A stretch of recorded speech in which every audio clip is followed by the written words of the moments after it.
Afternoon, everybody. My name is Dr. Vanessa Rodriguez. I am the current president of the San Diego Domestic Violence Council. Proud to be. I am a doctor of psychology and licensed marriage and family therapist. I have a group mental health clinic where I currently clinically supervise practicum students, associates, and basically I'm myself, my heart, my identity, and I'm going to get into it in a little bit. This is my life. This is my passion. Helping, healing, educating, treating, therapizing anybody that's impacted by abuse and trauma. So domestic violence is my wheelhouse. I love training. I love servicing. I love doing all of this. And so this topic, I'm so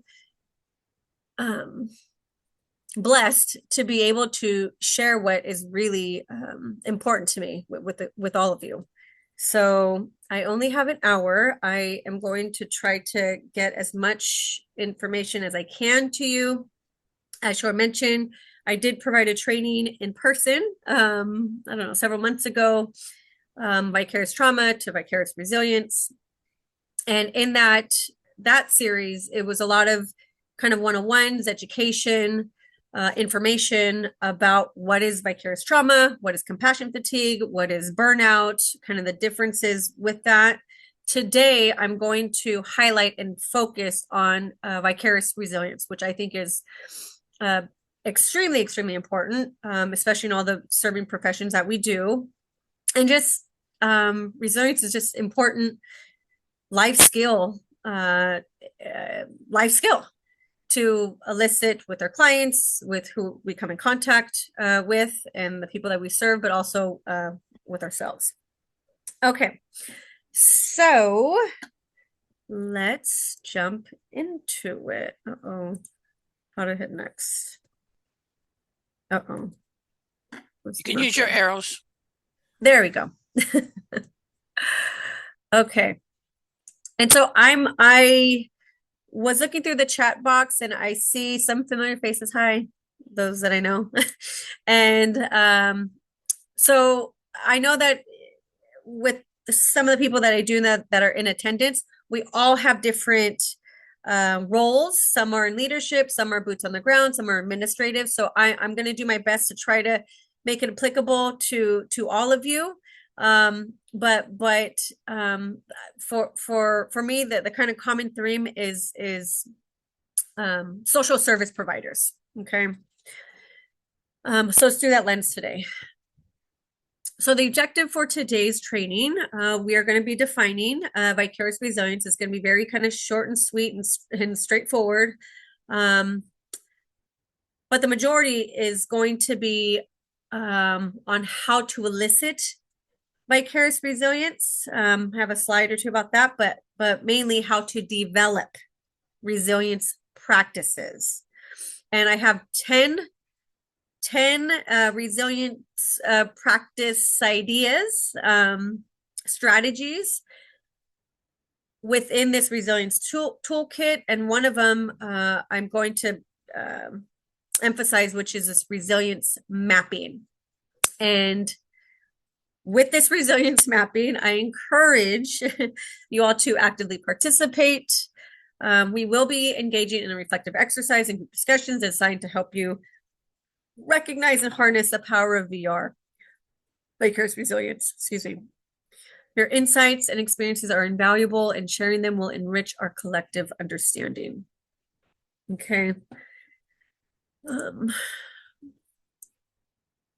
So what is vicarious resilience? How do we understand it? And as mentioned, I spent a lot of time last time on vicarious trauma. And while I believe everyone in this meeting is familiar with trauma and likely vicarious trauma, I will just kind of briefly mention that vicarious trauma is the emotional and psychological impact of exposure to our clients' traumatic experiences. And so think of it I kind of use it as contagion, which is like a fancy clinical word that it's contagious. And it is. Trauma is contagious. And so it is very important that we recognize how we will absolutely get vicariously traumatized doing this type of work. And with that, we need to level it out and learn to recognize vicarious resilience. So what are the positive aspects of it? So vicarious resilience refers to the positive transformation and growth that we as providers or in leadership or administrators, fill in the blank, can experience through witnessing and engaging with our clients' resilience and recovery journeys in the face of their trauma and adversity. So think of it just on the reverse side. This is a positive residue. This is the positive contagion. Sure, we hear the depths and pain and anguish through the pits of hell with the clients we serve. Yet there is resilience, there is growth, there is insight, there is healing, there is safety. And so to be able to witness that and be alongside someone's journey is so powerful. Is not only for the client, but it can be powerful for us too. And that okay. And so again, it's imperative that we remember and be cognizant that it's not all doom and gloom with the heavy work that we do. There is empowerment and healing and resiliency. So before we get into how to elicit and how to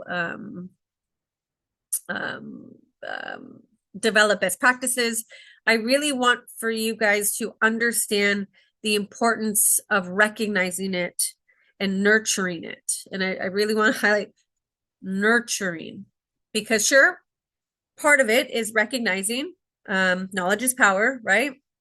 But what are we doing with that recognition?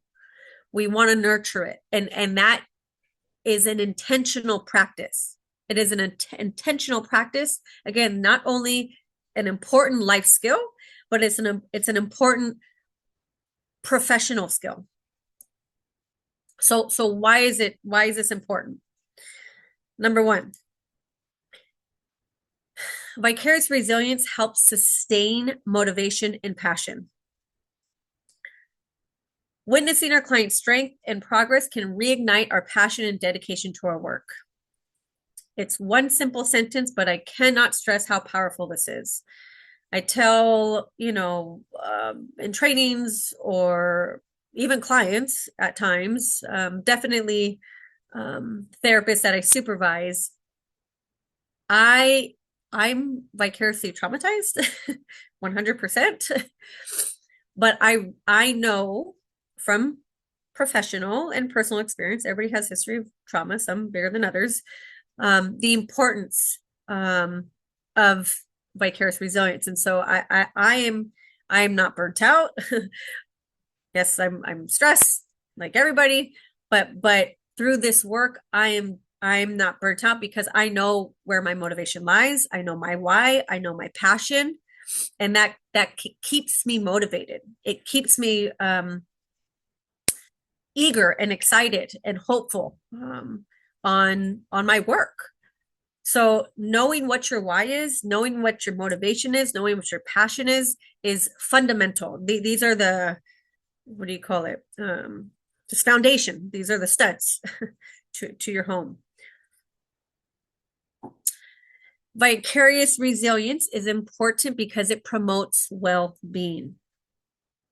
Focusing on positive experiences and growth can enhance our own emotional well-being, reducing risk of burnout, kind of what I just mentioned. The other reason is it improves client outcomes. And that's why we're doing this work, right? To help, Daniela mentioned the mission and the vision right now.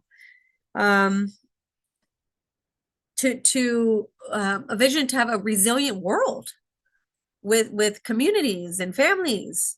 And so the better we are, the better we're going to be capable to serve, which then is going to have greater client outcomes. When we are resilient, we are better equipped to support our clients effectively, creating a positive feedback loop of resilience and recovery. And the last reason is building a supportive community. We are social creatures. We need emotional connection. We need co-regulation. It's another big thing I stress with, beginning therapists. Yes, therapeutic interventions and skills are important, absolutely. But there's a lot of different therapeutic schools and therapeutic interventions and theoretical orientations. But fundamentally, it's co-regulation in the therapy room, for example. And so similar to that, I mean, that's the micro. We also need macro. We need supportive communities. We need healthy families.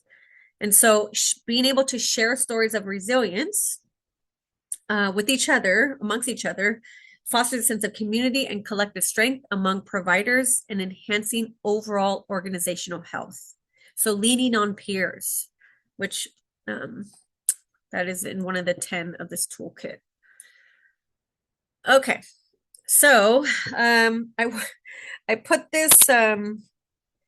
these quotes with this metaphor or analogy about diamonds, and maybe you guys have heard these quotes. There's actually a bunch. My star will shine bright like a diamond.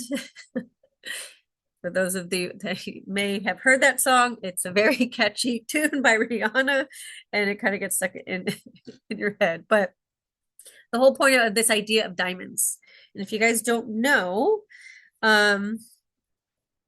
Mr. Henry Kissinger, famous quote, "A diamond is a chunk of coal that did well under pressure." Another quote, "The more we let pressure and challenges polish us, the more brilliant we become." Another quote, "No pressure, no diamonds, no struggles, no strength, no friction, no growth." In other words, even diamonds start as coal. The last one, "The world breaks everyone. And afterward, some are strong at the broken places. Like diamonds, our struggles shape us into something greater." So if you guys didn't know, that's how diamonds essentially get created, by pressure, by rubbing it by pressure. And so I want for you guys to kind of remember, if anything, there's little takeaways. Remember that we through pressure, through tragedy and triumph and pain, we grow. Think of the gym. Every time someone goes to the gym and they're starting to work out and they're exercising a new muscle, it becomes sore, it's tense, but that's how you grow. That's how you become more flexible. That's how you become more durable, stronger. And so that's what this whole, again, being able to grow through adversity, and finding strength through pain and strife. Okay, so as mentioned, I do have 10 ideas about this resilience toolkit that I'm going to get into. But before I get into that, I wanted to start with this concept, this strategy. It's a strategy. It's called resilience mapping. Has anybody heard of this concept, by the way?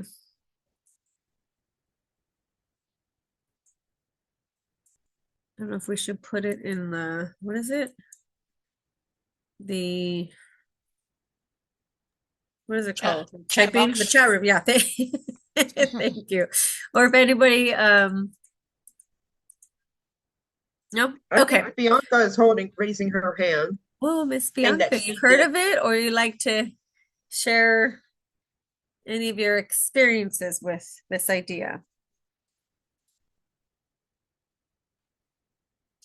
Or actually, let me pause here for a moment, you guys.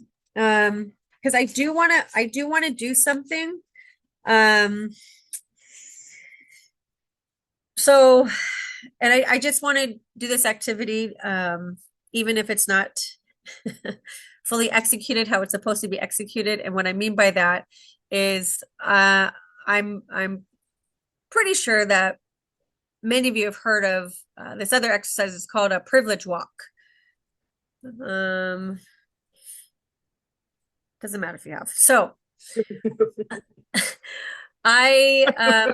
it's this exercise that is done in person. And I wanted to do this exercise in person. But I did a tweak to it, and it's a vicarious resilience walk.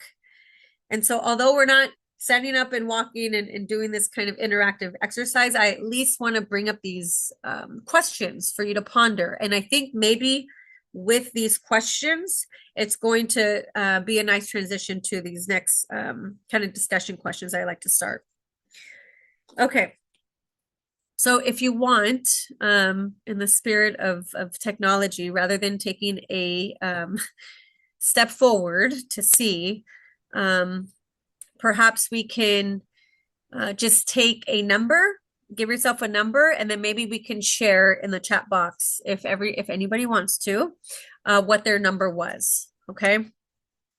So there are 18 questions.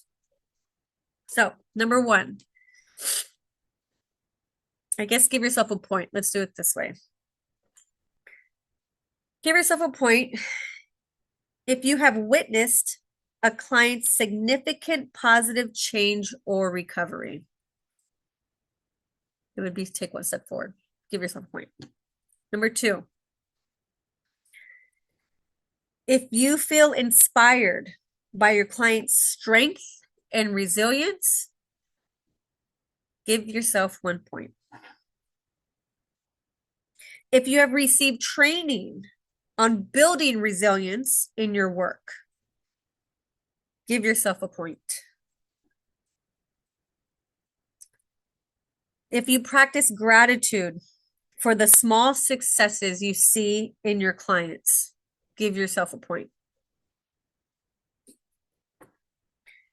Number five, if you have strong personal coping mechanisms that help you manage work stress, give yourself 1 point.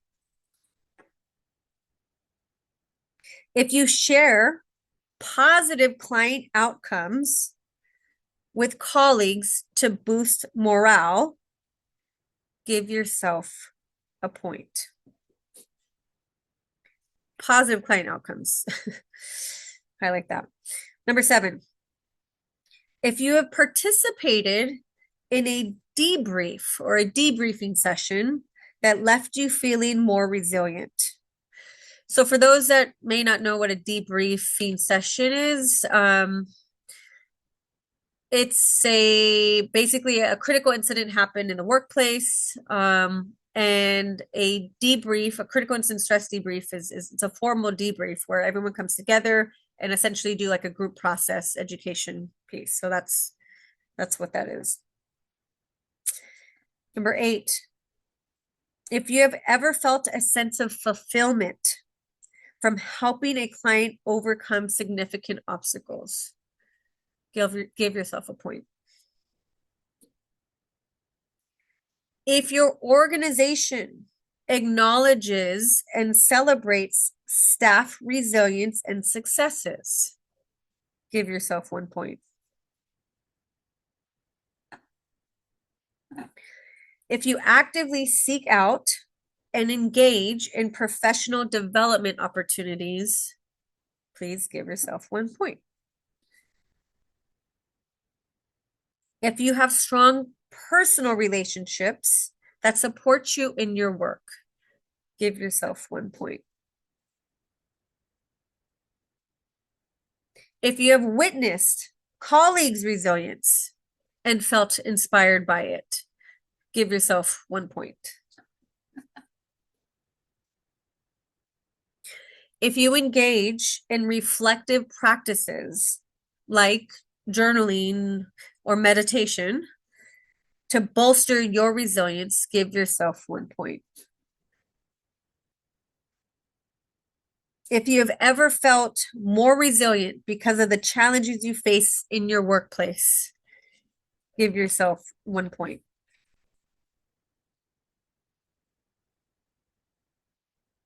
If you have strategies in place to maintain work-life boundaries, give yourself 1 point.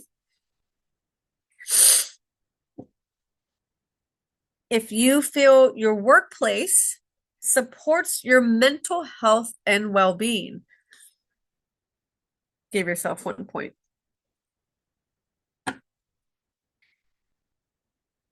No, these are 2 step backs. If you have experienced anxiety or depression related to your work, I'd say, I guess, subtract a point. And lastly, if you have felt numb or less empathetic towards your clients over time, subtract 1 point.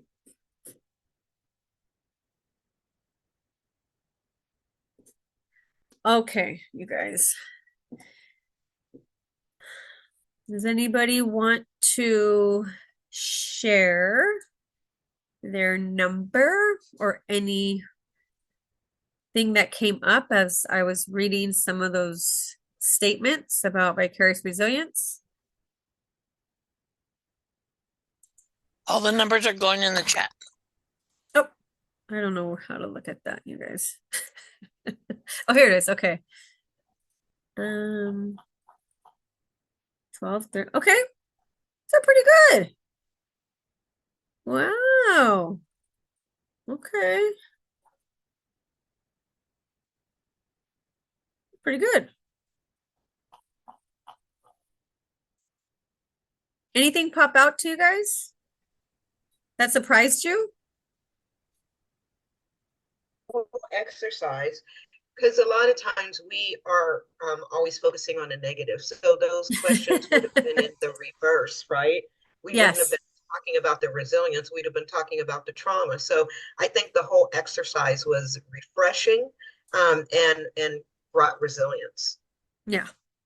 Cool. Yeah, you're absolutely spot on, Troy. I mean, we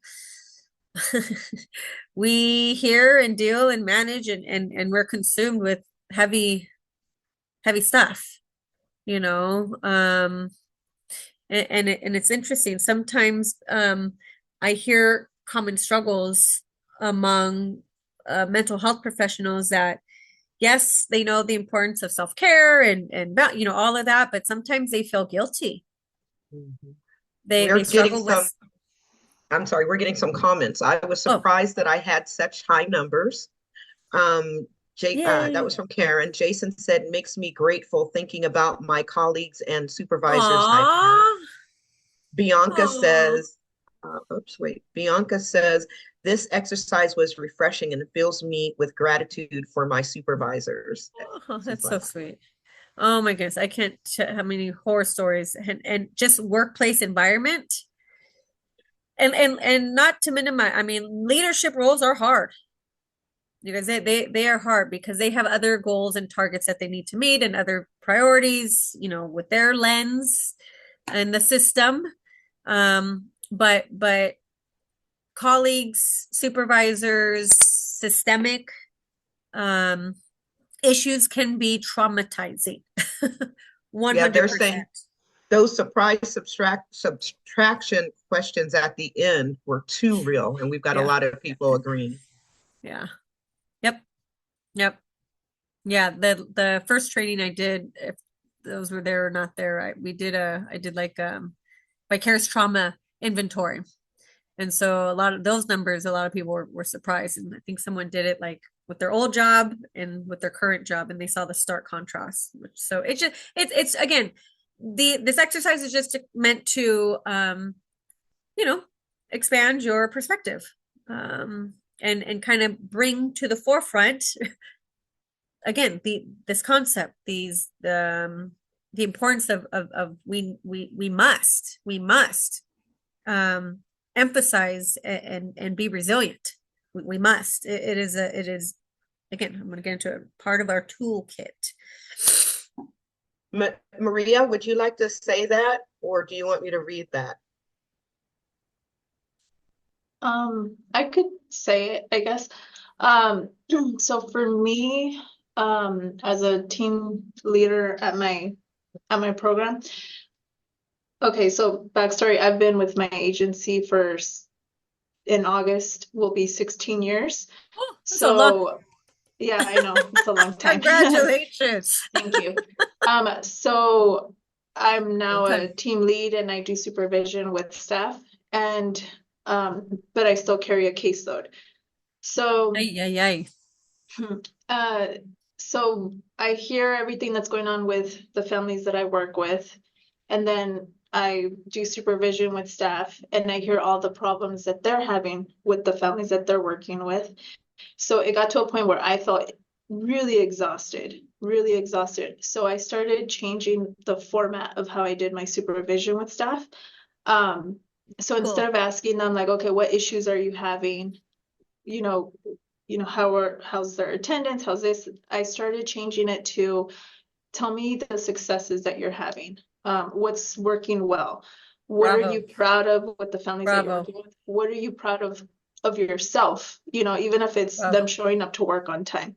Yep. And at the end, I saw an improvement in their participation, their in resilience. supervision. And then I came out of supervision feeling like, wow, my staff is doing awesome. And so I had for myself, and I had to make that shift because I was exhausted. So it's this is not easy. I say this all the time. This is not easy work. This is life draining. And so we need to be intentional on life giving and focusing on the positive outcomes, the success stories, and sometimes I'm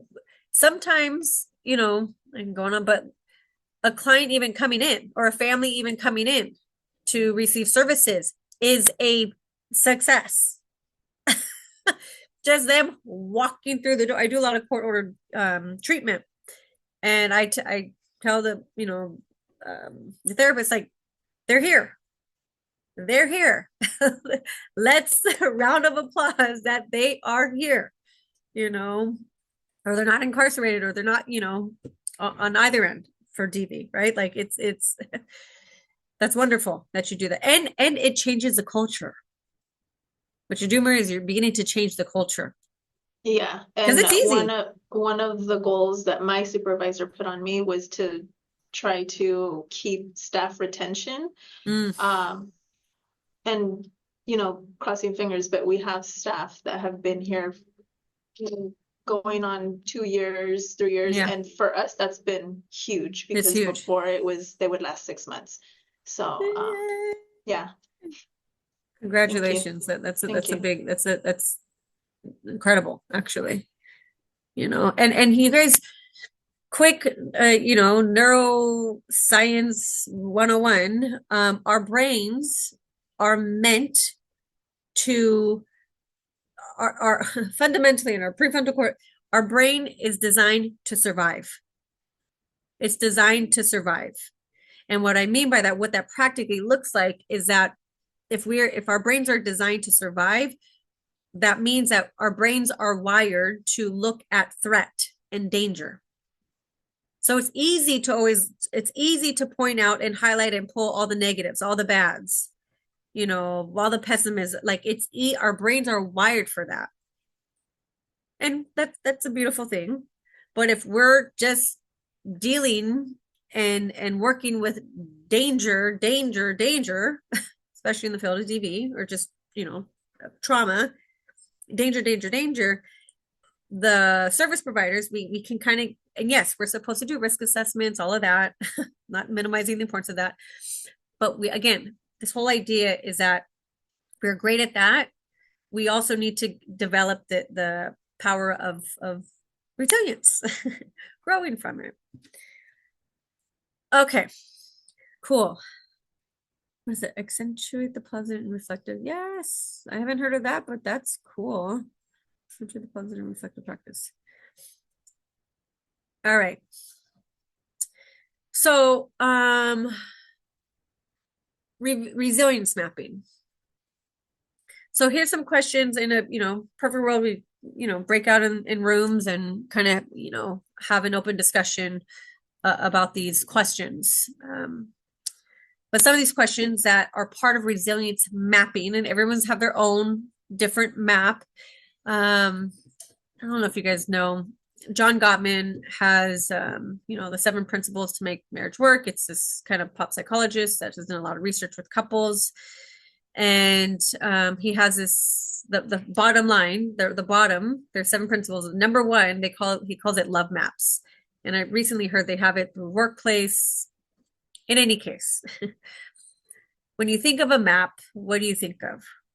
Right? It's a way to locate, to find, to give you direction, give you resources. And so this concept of resilience mapping is the same thing, but for yourself. So what is your map of resilience? So here's some questions. Who or what helps you stay resilient? What personal qualities or strengths do you rely on? And we all have them. We all have personal qualities and personal strengths doing this work. I'm confident of that. How do your clients' stories of resilience inspire you? What professional resources support your resilience? And what personal activities or practices help you recharge? Would anybody be so brave to share any answer to any question? Jason, you want to go ahead? Yes, I just want to come on camera real quick. One of my favorite things to do is to share. I'm a person with lived experience, so on my journey in this field, one of my favorite things to do is to go and run into people who I've met along the way, just like you, Dr. Vanessa, and I get to tell them, and I get to tell them how good I'm doing. It's one of my favorite things to do because it's I see the smile on their face.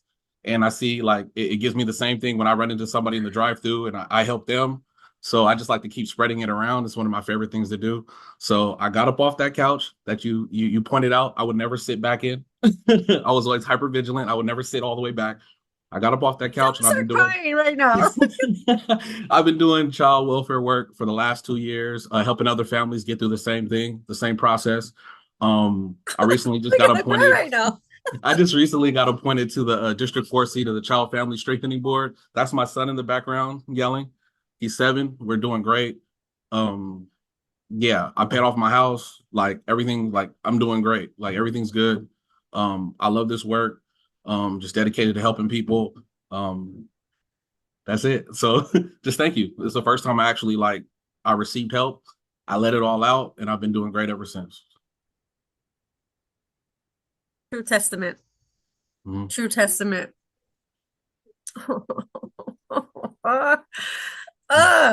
We also have a Karen. Yeah, congratulations, Jason. That's very inspiring for all of us, and seeing Dr. Rodriguez emotionally go in a good direction is great. One of my personal strengths, I have to be honest, is prayer, because Yes. was saved. And so that's what, before I get up every day, I ask, send me the ones you want me to help, and then send the help. That's kind of my posture, and that is a Ooh. strength. And the other thing that I wanted to touch on is the activities that I do to when I've had a little too much, I go to the beach and I just sit there and let the air blow on me, the breeze. It's like he always meets me there, and this breeze comes and just settles things for me and resets me and reminds me just how impactful this work is that we do to save other lives, and I love it. Aw, my cheeks are cramping. Okay, we Beautiful, have, Karen. if you want, we have two more, if you'd Yeah. like to. Yeah, Linda, please. You guys, this is for you guys. Linda Guay.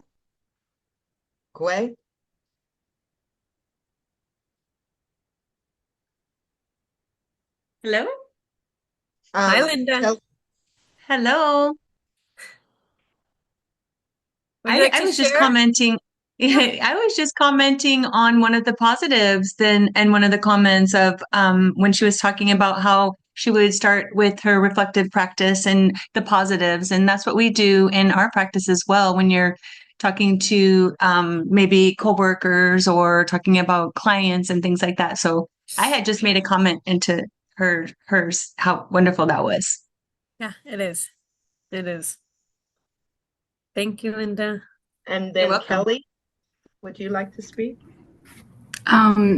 Yeah, so thank you for everyone sharing. For me, I think also like kind of what Jason mentioned, like the lived experiences, and also connecting with clients, right, who have either like experienced similar things as myself or them sharing their traumas for them to like for me it's a privilege for them to even share like that because I mean that's trust, right? Like not Yep. everyone can talk about their traumas like that, especially to someone who they've met maybe once or Yep. that's a privilege. Yep. And also to kind of building community, right?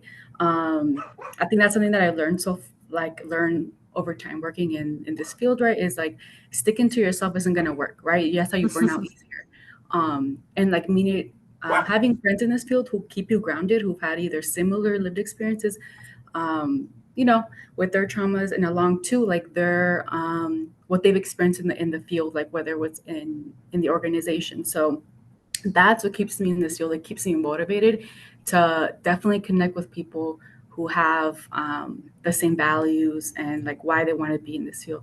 And same to supervisors who are like mentors who've been in this field for a long time, who can share their professional experience.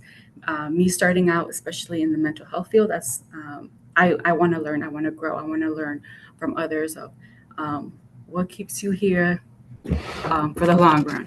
But so that's my Yeah, sharing is caring, you know, and if someone has role modeling, right? You're talking about not role modeling, like a mentor. So important to have colleagues, people that either you're mentoring or you're the mentee. It's all relationships, relationship building, community, you know. Beautiful. Wow. So we have someone said, well said, Kelly. Linda Kettner said that she went snorkeling yesterday to find her inner peace. Dr. Roslyn said she's proud of Kelly. She is her supervisee. Aww. Faith said, Faith, do you want to say this? Sure, yeah. Yeah, there's this like concept, I think it's in like sociology of this concept of like the third place. It's a place separate from home and from work. And like it's a specific place that you use to relax or to like have fun or anything like that. And so for me, I always want to make sure that I have that accessible, like on a day that I'm struggling or anything like that. And so for me,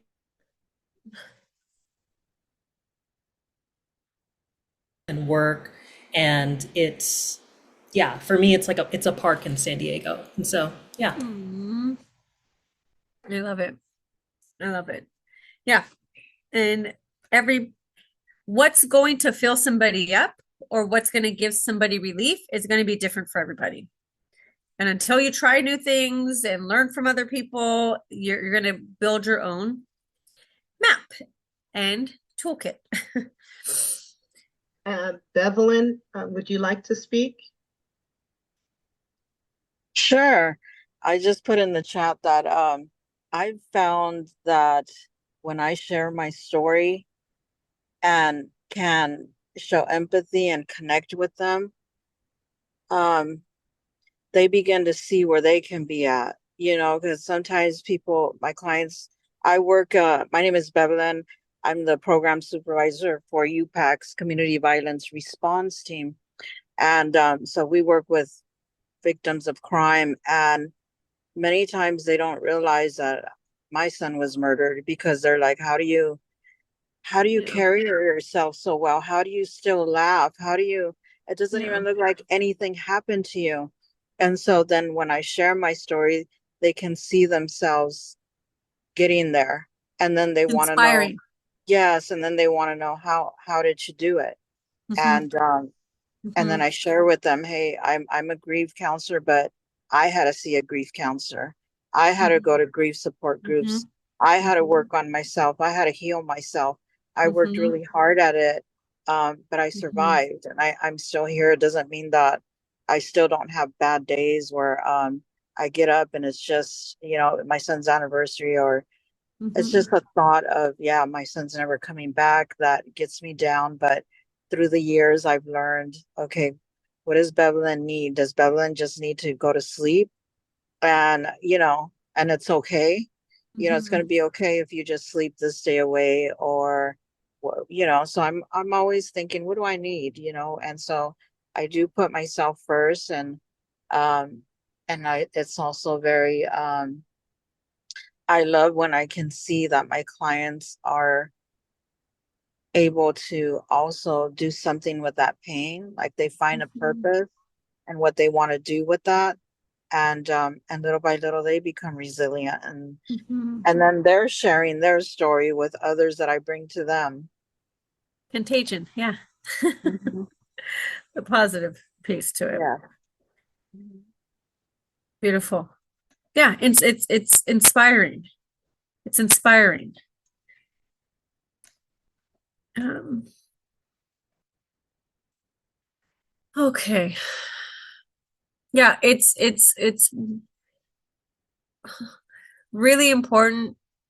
And I know you guys know this, but again, it's just a matter of kind of reminding yourself, bringing it to the forefront. The importance of, yes, taking care of yourself, either finding your inspiration or being inspiration, or whatever's going to motivate to do that snowball, which ultimately creates feedback loops. Yes, Karen. Okay. That was very nice. Okay, I don't know. Here we go again. Okay, there you go. Okay. So,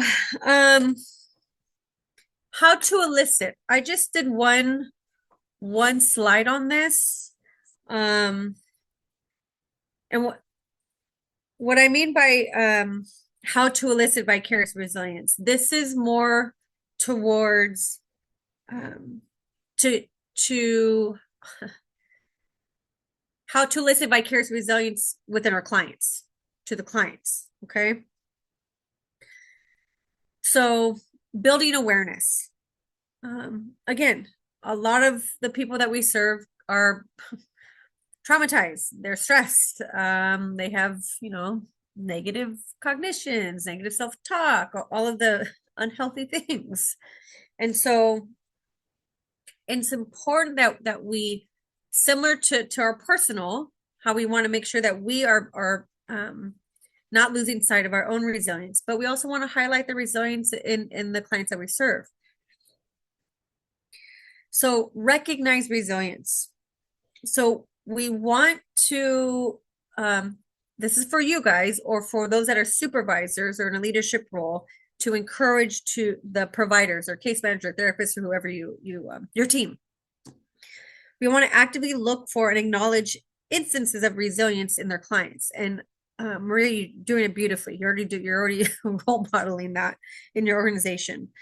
And again, recognizing resilience, it doesn't have to be these big success stories, you know, it can be small successes, it can be small coping strategies, what's going well. And highlighting within the clients their growth. Reflection. We want to reflect. We want to try to elicit and encourage reflection on the impact that the resilience has on their lives. Number 2, encourage strengths-based practice. Essentially what that means is, again, we want to positive. We want to focus on their strengths, and they call them, you know, solution focus, unique outcomes. There's always going to be unique outcomes. It's not always 24/7 doom and gloom. And so we want to switch any negative self-talk, any deficits that the clients feel that they have due to pathology, like, you know, I'm traumatized, I will never get better, I will never be in a healthy relationship, whatever their negative narrative, we want to elicit unique outcomes and build on their strengths and resources. Empower clients. Why this is so important is to, and again, you know, doing DV, I have very, very strong opinions on power, just the concept of power and what it looks like, and abuse of power and all of that. And so the inverse, the positive piece of power is empowerment. And so when we empower clients, it creates collaboration. It has a collaborative approach, and it promotes, again, back to that kind of co-regulation. It creates what did Karen say? Like a safe space. Someone else said it, like when someone shares to a stranger, it's beginning co-regulation. It's beginning trust, and it is an honor. It is an honor. It is a privilege to be able to, they call it a safe container, to create a safe container for the people that we serve. And last, creating a supportive environment. Again, this is that safe container so the client can begin to look at resilience and promote recovery, because it is a long journey to recovery, and it looks different for people. And then positive reinforcement. Again, this is that snowball. We want to continue to point out and have it be a lifestyle, really. Like I said, it's a life skill. Resilience is a life skill that we have to be intentional about. But if we do it again and again and again and again, it almost becomes part of language. And then we start to, let's say vigilantly, but scan for resilience, scan for positivity, scan for growth, scan for what are my takeaways? What am I learning from this? Okay. So a resilience toolkit. I have 10 ideas right here. But again, everybody's different. Everybody has different life experiences. Everybody has different things that fill them up, or again, provide a sense of relief. These are commonalities that I think can be applicable to anybody, but you guys can tweak it as you please. All right. So number 1, and this is not in any particular order, by the way. Positive relationships and community building. We want to encourage within ourselves, within our peers, within our organizations, regular interactions with colleagues to share experiences, support each other, and build a sense of community.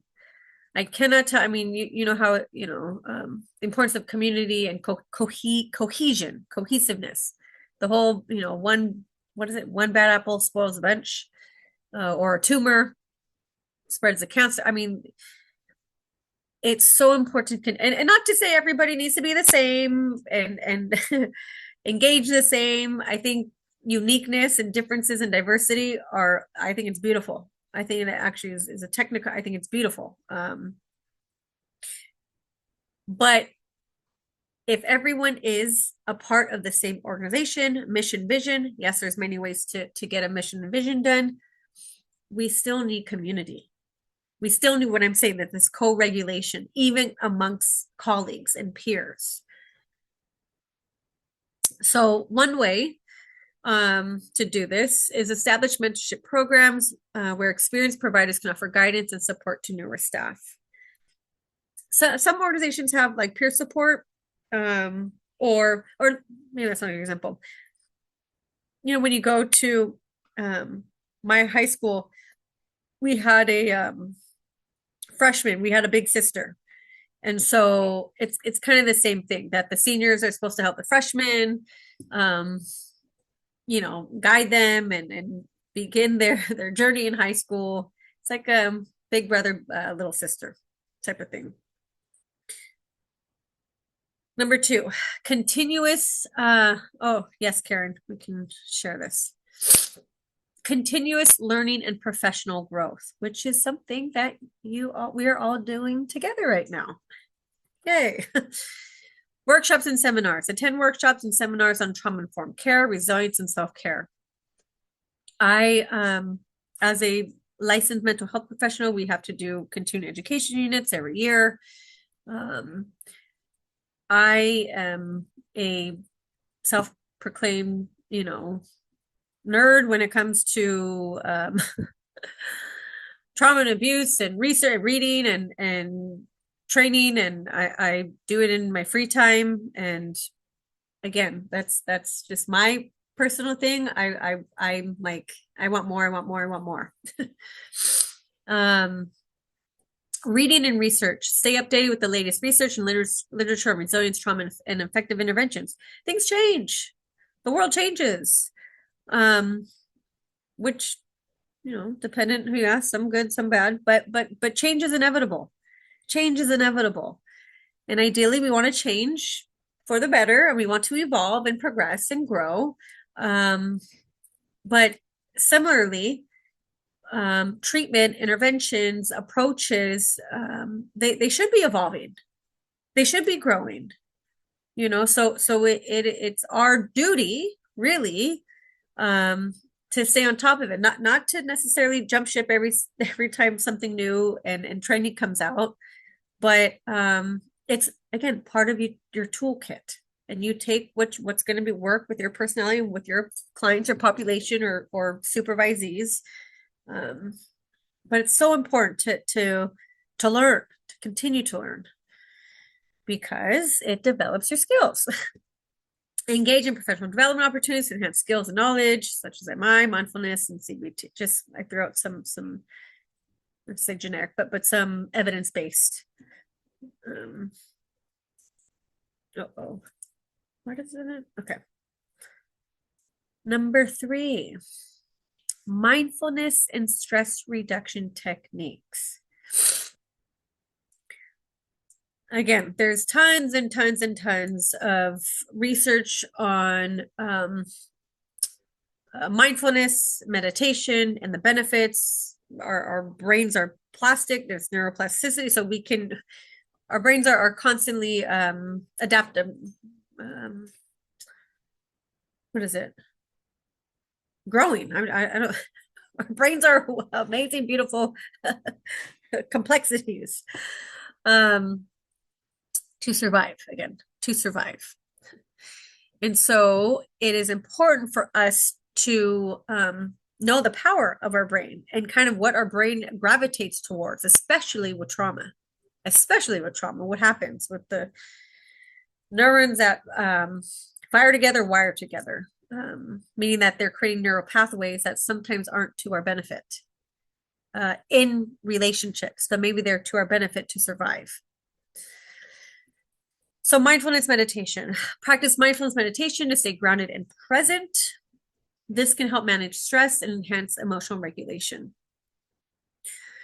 One of the things that I've trying to begin to implement with my clinic here is having progress notes done right after the session. And lots of reasons, but one reason is because once the session is done, once the notes are done, it's not on to the next, but it's more so it's out of your mind-ish. It just creates a separation, I guess is what I'm trying to say. And we need that. We need some separation, because if we push our notes behind or what have you, it stays stuck in our brain, and it's gonna that experience, that session is going to sit with you, and stay with you. Some are going to stay longer depending on what gets shared in session. But if we can create some sort of separation right then and there, it's going to help us to become resilient for the next client or the next, family that you're going to serve. So these are just little hacks, right? Again, some people might not like to work like that. But anything that's going to kind of help to not overwhelm our already overwhelmed brain. Breathing exercises. I always say this, if any coping skill, some, therapy can be expensive, vacations, bubble baths can take time, or they are expensive. We have commitments, we have children, we have family. I mean, there's tons of things that can get in the way of coping. But I say breathing is free, and everybody has to breathe right here and now. It is the quickest, easiest coping skill that there is no excuse for. And I'm pretty like you can breathe, right? we can. And so again, being mindful, being intentional and there's all these different types of breathing techniques and tactics. And if you really get into it with different yoga practices and tantra, breath work is it's a whole nother topic, but the point is breathing. Progressive muscle relaxation. Progressive muscle relaxation, if you guys don't know, it's really kind of a body scan from top to bottom, where you will clench your fists, for 10, 15 seconds, really, really tight, really, really tight, really, really as tight as you can. And then you slowly release it. And you do feel, people describe all different sensations. Bella. Sorry, my little Yorkie's crying and moaning. So again, helping to, and again, that's right then free, and you can do sitting in a car, you can do sitting at your desk. You can do that anywhere, and no one will know. So number 4, reflective practice, supervision and debriefing. Participate in regular supervision and debriefing sessions to process challenging cases and gain insights. So for those of you that may not know, for many, many years, I was contracting with the majority of the law enforcement agencies, fire departments in San Diego, and I would be on call to respond to critical incidents, and I would provide critical incident stress debriefing. So I was involved shooting or baby drowning or just anything that was above and beyond that first responders responded to. And there are many reasons to do a critical incident stress debriefing, but one of them is, one important reason is because, I'm not going to get into the depths of trauma processing, but when something that traumatic happens, the body and the brain goes into survival mode. And so we get, it's called auditory exclusion, we get tunnel vision, all these physiological sensations happen. And long story short, we only see and remember what we did. And even with that, it can be skewed a little bit. Oh, goodness. Sorry. It can be skewed a little bit. And so one of the benefits when you do a debrief, and I'm just speaking to this example, is we bring everybody together that was in this critical incident. We bring dispatch, we bring,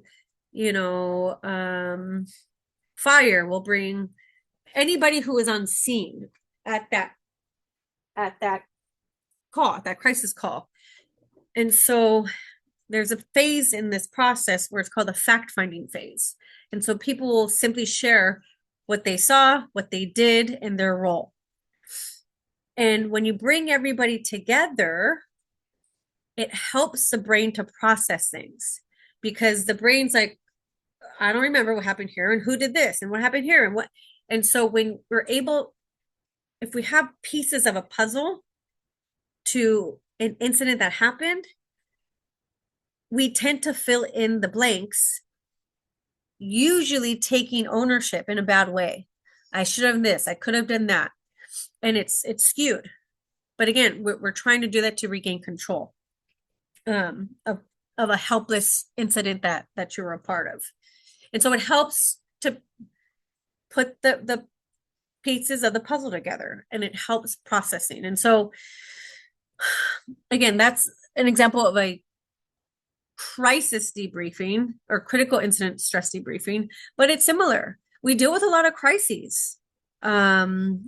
I would imagine, I don't know if it's 25% of what you guys do, maybe 75%, but I would bet money that in your role, if you're in this meeting, you are somehow intertwined with crises. And so it's important to have a place to debrief, to supervise, or to get supervision, to consult, and kind of reflect on your practice and what you did. And also could be good for training purposes. And so one way to do is reflective journaling. Keep a reflective journal to explore your thoughts, feelings, experiences related to work. Again, focus in a perfect world, focusing on the resilience and growth. All right, where am I at? Okay. Number 5, which again, we've already had someone share something that they're doing in practice, which again, bravo. Creating and celebrating success stories. Document and share stories of client successes and resilience within the organization to inspire and motivate staff, and inspire and motivate self. And sure, and if you can improve retention, even better. Personal success stories. Encourage providers to reflect on and share their own successes and moments of resilience in their work. So be a role model. Be a role model. I'm not saying to go into all the gory details, but self-disclosure can be very impactful and positive influencing, and can be inspiring when appropriate, when clinically appropriate. Number 6, enhancing emotional intelligence. So emotional awareness. Develop emotional awareness by regularly checking in with one's own emotions and understanding their impact and behavior and decision making. In DBT, which is it's dialectical behavioral therapy, there is oh my goodness, I'm going to remember. It's called HALT. It's a technique. I think it's an acronym called HALT. And it stands for hungry, angry, lonely, and tired. I think that's what it is. Hungry, angry, lonely, and tired. Did someone do DBT in here? Did I hear somebody say something? No? Okay. Well, so it's a little hack where if you want, they teach you to check in with yourself. Am I hungry? Am I angry? Am I lonely? Am I tired? Before making a decision. Because if we are hungry, angry, lonely, or tired, it's going to skew our prefrontal cortex because we are not checked in with our body. I mean, myself included. I have made, like I'm sure I'm can't think of the top of my head, but I'm sure I've made poor decisions when I was hungry, angry, lonely, or tired. And so it's just a little hack to check in with self, check in with your emotions, check in with your body. Okay. Empathy and compassion. So cultivate empathy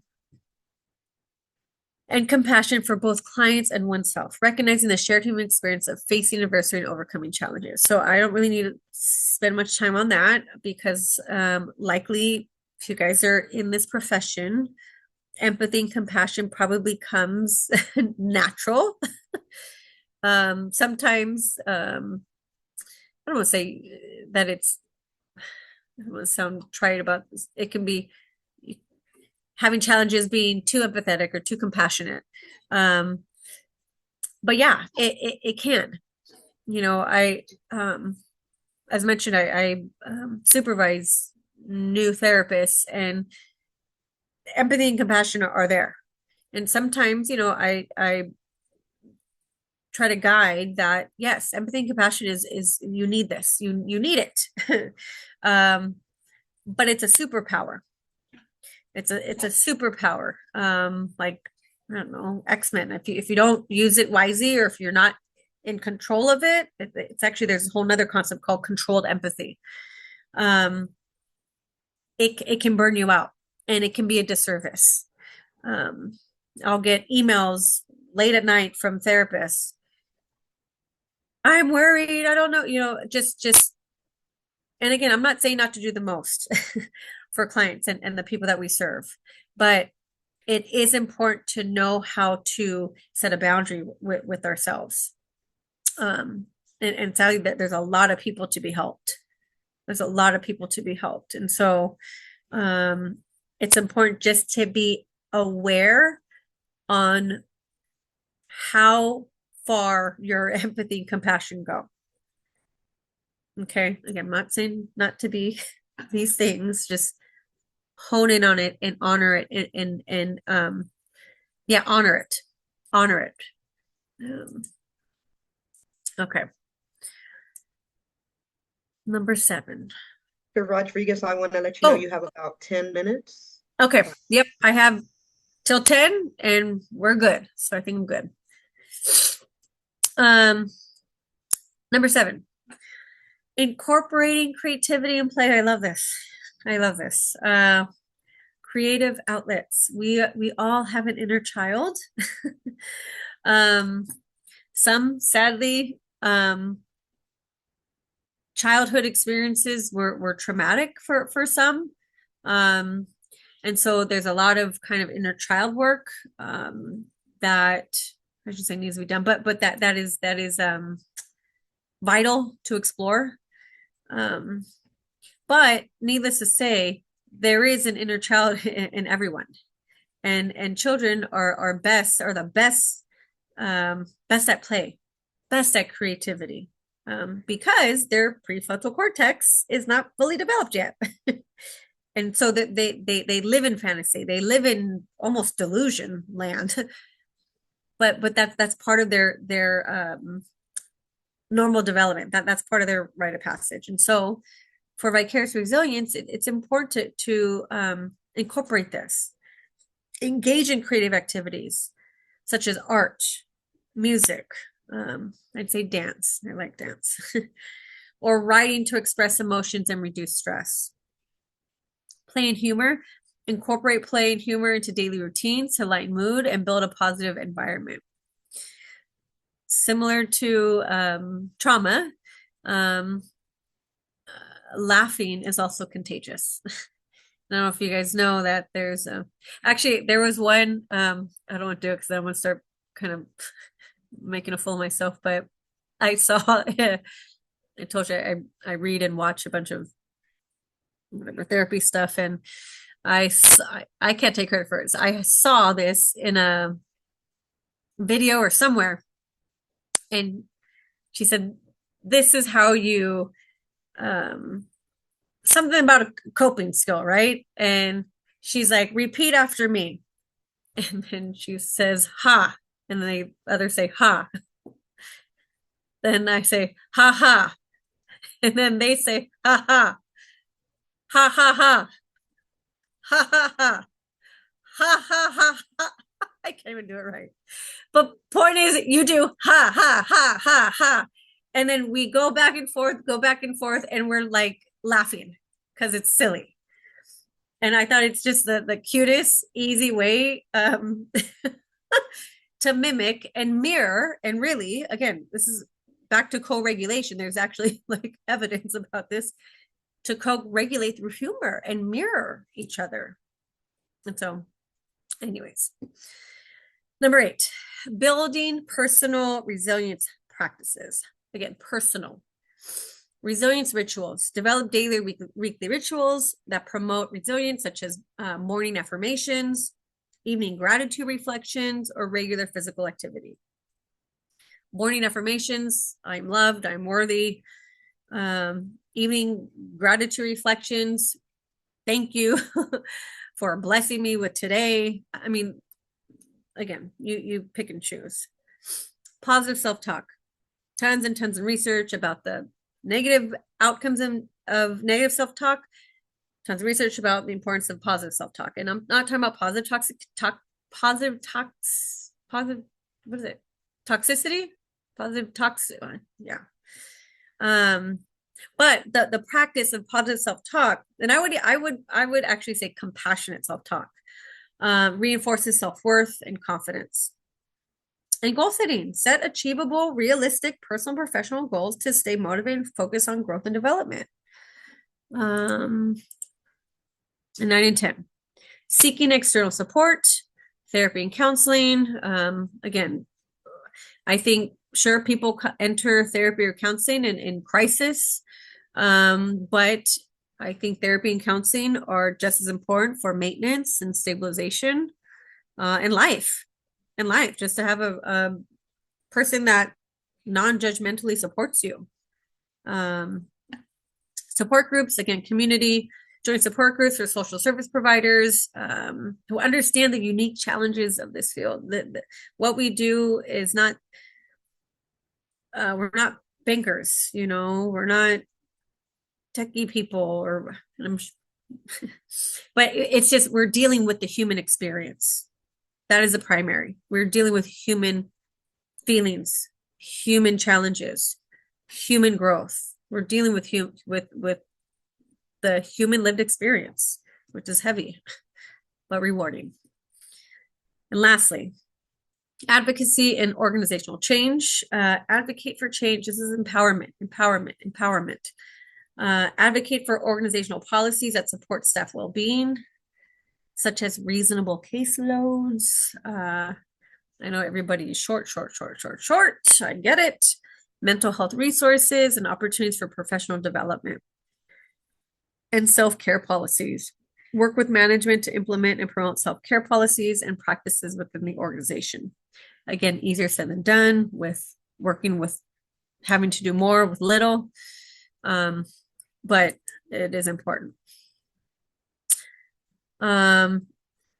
These are more of I know I've just went in depth about 10 different ones, but these are kind of the more practical things that you can do. Resilience affirmations. Again, what is going to instill and elicit resilience for yourself? I am strong. I am powerful. I am worthy. I am beautiful. I am whatever. Peer support circles. Again, this idea of community, cohesiveness, co-regulation, resilient storytelling, sharing successes of your professional successes, personal successes, your peers, client success stories, self-care planning, being intentional on what's going to, again, fill you up or give you relief, and ideally resilience workshops, right? coming together, learning, growing, tag teaming with each other, figuring out, oh, this, I do this. Oh, cool, you do that, I do this. And really creating a community of family. I mean, a professional family. Really, that's kind of what that is, coming together. So by integrating these strategies and activities, social service providers can develop a robust vicarious resilience toolkit for enhancing their own resilience, leading to more effective and sustainable support for their clients. And I would even, again, icing on the cake, cherry on the top, improved client outcomes. That's why we are here, to help encourage people to make better, safer decisions for, beneficial, self-efficacious, outcomes for them. So the better we take care of ourselves, the better we can take care of them, so they can take better care of themselves and therefore their family, and the whole idea of pay it forward. And thank you for listening. I just put my email, website, and any questions, comments, insights that anybody would like to share.